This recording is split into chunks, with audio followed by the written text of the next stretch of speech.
Overseas now to Europe's refugee crisis. It's the biggest wave of refugees in modern history. Hundreds of thousands have fled war and poverty in the Middle East and North Africa. They're pouring into Europe by sea and by a new land route from Turkey to Hungary. There's been a significant rise just since the fall. And imagine how desperate you must be to put your kids in a rickety boat and send them out across these seas. We've all heard about the refugee crisis. How dangerous the travel can be, how countries are refusing to let them in, and how politicians are nervous about incorporating everyone. But what you probably haven't heard much about is what really happens on the journey, and specifically, what happens to money. That's exactly what Kim Wilson and Roxani Cristalli set out to uncover in their study, The Financial Journey of Refugees. This study was born out of a curiosity about what we can learn about the journey of migration if we look at financial transactions as a lens. Because by looking at money and financial transactions, we're really looking at power. And we're really looking at moments of vulnerability and moments of agency. Not only did they show tremendous resilience and grit, but also a form of acumen and deftness that I don't think any of us in our daily lives are asked to perform to that degree. Wilson and Cristalli conducted field research throughout the Mediterranean, interviewing refugees on the move. One of the things they learned was how a refugee prepared to leave home, and who had the assets to do it. I think there's this big fallacy that you leave the house in the middle of the night, which you very often do, but in order to be able to leave the house in the middle of the night, you need this financial planning and the ability to continue revising your plan on the way, otherwise you fare less well. Many didn't really have the means to do that, and so what they did is they gathered along the way. And so typically that was men, but sometimes women too, taking up domestic work, construction work. If people were wealthier, they could liquidate assets, or they could keep assets rented and have families send them money.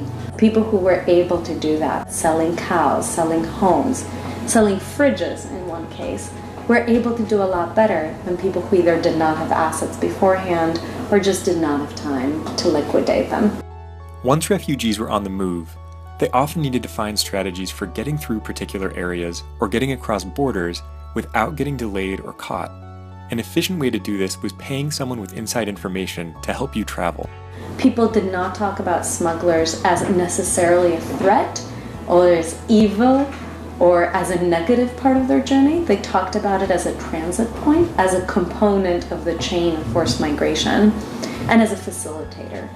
One of the strategies that people used was what I would call a store and release strategy, using money agents to, let's say, keep your money in Kabul while you rocketed across the Nimroz province and down through Baluchistan and across Iran, paying your smuggler along the way at each successful stop along or waypoint along the route.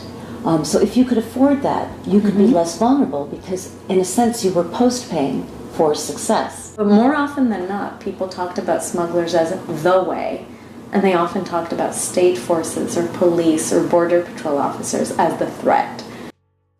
Strategies sometimes looked big, like hiring a smuggler to guide you. But strategies also looked small, like being aware of your social assets and understanding what might lead to making friends or acquaintances. Like cigarettes. And they'd say, of course we're taking cigarettes, because we share a cigarette at night outside of the tent, and that's where we're getting information. Or we are offering one to the bus driver because he's going to tell us which the most advantageous stop is along the route to get off where we won't be seen. And I remember some young Afghan men saying, we actually took up smoking as part of this journey. How do we tell those stories of what humanitarians often frame as illegitimate spending? Do we write about people buying cigarettes when they're vulnerable? And we decided to because choosing where to spend your money, even when displaced, even when you're a person on the move, especially then, is a moment of dignity and a moment of agency. Refugees flee crisis in their home countries. Humanitarian aid can become an important form of financial support for them. But this aid is complicated. The agencies that distribute it apply rules to it for legal and logistical reasons. As a result, this aid prioritizes certain types of service, and even certain types of refugees, over others. Young men were often left out of the priority chain for humanitarian assistance and protection, particularly if they were alone. So if they were not fleeing under the scheme of a traditional heterosexual family with children with a female partner. So young men were often coded as threats, as potential terrorists, as potentially violent. This, in turn, meant that they resorted to what in the development literature is called maladaptive livelihood options, such as, for example, transactional sex, such as looking for ways to make money in the informal economy that could lead to more risk. That humanitarians need to see ourselves as part of creating hierarchies and not just always as neutral or as providing assistance. What popped out for me was this idea of financial inclusion. And I've worked in financial inclusion for a long time now.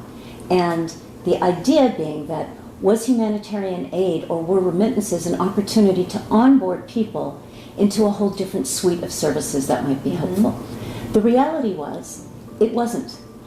People weren't looking for a whole suite of services. They were looking for services that would help them move and cope, not necessarily a banking service. But there was still a lot of, why aren't you saving more? Well, they would answer, if I save, then you don't think I need more. So you won't give me more humanitarian cash assistance. Or I have nothing to save. Or I have nothing to save. To assume people wanted to learn a whole new set of tools to help their life when already there was so much that was uncertain and unfamiliar seemed to be an aid agenda that was not fruitful. That if you care about the journey and the experience of the refugee or the migrant, then you'll look at what do they really want and need versus what agenda do you have. This research examines the complicated relationships between crisis, assistance, agency, and dignity. It investigates what money and financial transactions can tell us about the refugee experience.